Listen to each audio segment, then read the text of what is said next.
एक साधक ने पूज्य स्वामी रामसुखदास जी से पूछा कि महाराज जी, साधन भजन सत्संग करते हैं, फिर भी संसार के प्रवाह का असर क्यों पड़ जाता है? तब महाराज जी ने कहा, संसार का प्रभाव किस पर पड़ता है? गहरा विचार करना।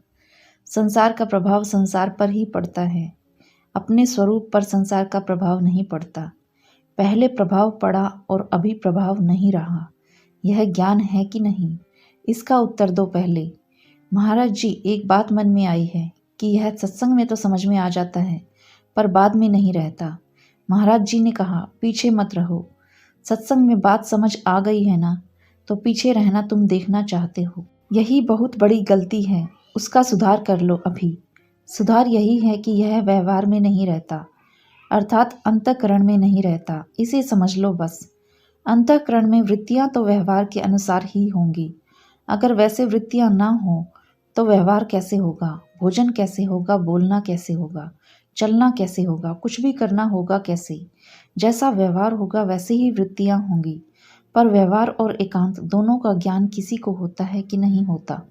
दोनों का ज्ञान जिसको होता है, उसके ज्ञान में व्यवहार और एकांत है। इस बात को समझ लो बस, तो अभी निहाल हो जाओगे। मानव व्यवहार और व्यवहार रहित अक्रिय अवस्था, अक्रिय और सक्रिय, यह दोनों अवस्थाएं हैं। दोनों ही प्रवृत्ति है। अक्रिय भी प्रवृत्ति है और सक्रिय भी प्रवृत्ति है। यह तो तुमने सुना ही होगा कि सक्रिय प्रवृत्ति और अक्रिय प्रवृत्ति नहीं है, परंतु अक्रिय भी क्रिया है, प्रवृत्ति है, और सक्रिय भी प्रवृत्ति है। अक्रिय और सक्रिय जिस प्रकाश में प्रकाशित होते हैं, उस प्रकाश में प्रवृत्ति नहीं है। वह प्रकाश एकांत में बैठे हुए साफ दिखाई दे जाता है, व्यवहार करते हुए नहीं दिखाई देता। और न देखने पर जो व्यवहार में प्रवृत्ति का ज्ञान हो रहा है, वह किसको हो रहा है? प्रवृत्ति भी तो जानने में ही आती है ना, तो जाननापन तो रहता ही है। केवल जानना है, उसमें प्रवृत्ति निवृत्ति दोनों ही नहीं है। बड़ी सीधी सी बात है, बहुत ही सरल बात है कि प्रवृत्ति और निवृत्ति दोनों जिससे प्रकाशित होते हैं, उस प्रकाश में प्रवृत्ति और निवृत्ति नहीं है। ना प्रवृत्ति है, ना ही निवृत्ति है। समझ में आ गया ना? तो इसमें डटे रहो बस। वृत्तियों का एक रूप देखना छोड़ दो आज से, बल्कि अभी से। वृत्तियां एक रूप बनी रहें, तुम छोड़ दो मेरे कहने से। यह जब तक पकड़े रहोगे तब तक तुम्हें संतोष नहीं होगा, और यह आज ही छोड़ दो। व्यवहार में चाहे कैसे ही रहो, क्योंकि वास्तव में नित्य रहने वाली चीज़ तो प्रवृत्ति और निवृत्ति दोनों का प्रकाशक है। तो निवृत्ति को इतना महत्व क्यों देते हो? वास्तव में तो प्रकाश ही है ना। प्रवृत्ति और निवृत्ति दोनों ही वास्तविक नहीं हैं। प्रवृत्ति और निवृत्ति दोनों सापेक्ष हैं। जैसे प्रवृत्ति की दृष्टि से निवृत्ति है, वैसे ही निवृत्ति की दृष्टि से प्रवृत्ति है। वास्तव में जो प्रकाश है, उसमें न प्रवृत्ति है न निवृत्ति। तो इसी में तुम्हारी स्थिति है। मेरे कहने से मान लो। और यह जो वहम है कि जब तक प्रवृत्ति रहती है और बीच में जो असर पड़ता है, तब तक तो हम ठीक नहीं हुए, यह वहम छोड़ दो। ध्यान देना इस बात पर। किसके द्वारा छूटता है? निवृत्ति आई, प्रवृत्ति गई, निवृत्ति गई, प्रवृत्ति आई। कहाँ गई, कहाँ आई? बताओ तो सही। प्रवृत्ति निवृत्ति का अभाव हुआ कि नहीं? इनका अभाव हुआ तो द्वारा की जरूरत क्या है? एक ऐसा आग्रह छोड़ दो। किसके द्वारा? तुम्हारे खुद के द्वारा। ऐसी वृत्ति निरंतर रहे, यह आग्रह छोड़ दो।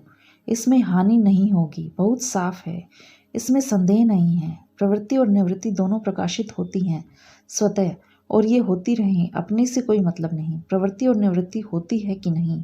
जागृति में काम करते हैं, नींद में काम नहीं करते हैं। दिखाई देता है ना? तब उससे तुम्हारे ऊपर क्या फर्क पड़ता है? दुनिया में जो प्रवृत्ति है, उससे तुम्हारे में फर्क पड़ता है क्या? तुम्हारे प्रकाश में जो स्वयं प्रकाश स्वरूप है, उसमें फर्क नहीं पड़ता ना? तो इसकी चिंता क्यों करते हो?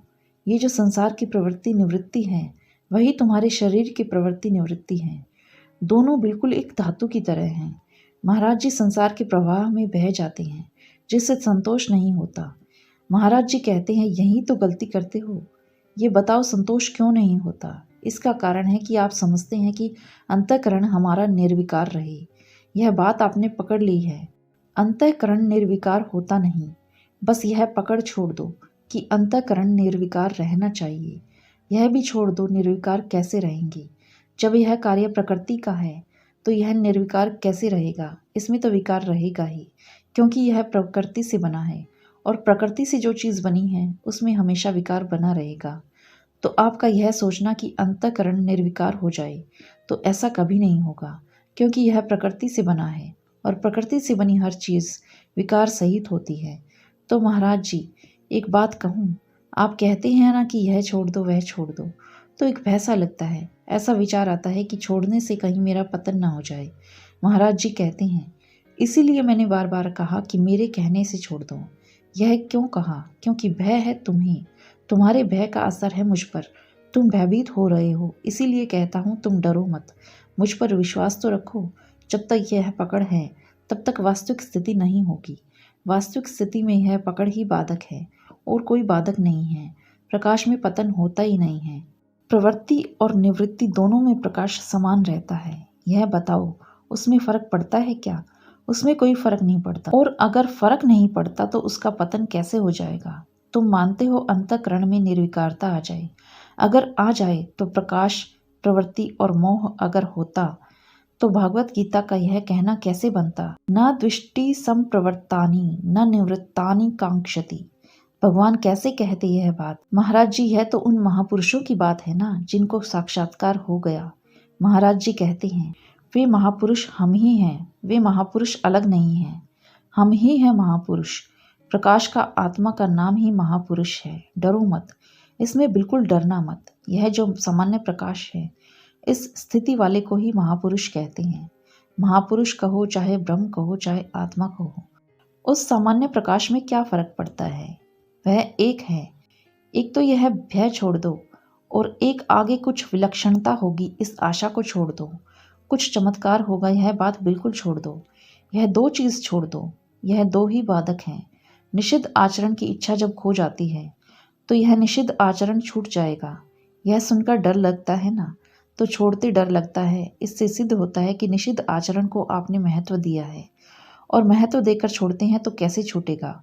उसका आदर आपने कर दिया, उसकी उपेक्षा करो। एक करना और एक न करना दो चीज़ हुई, और एक उपेक्षा तीसरी चीज़ हुई।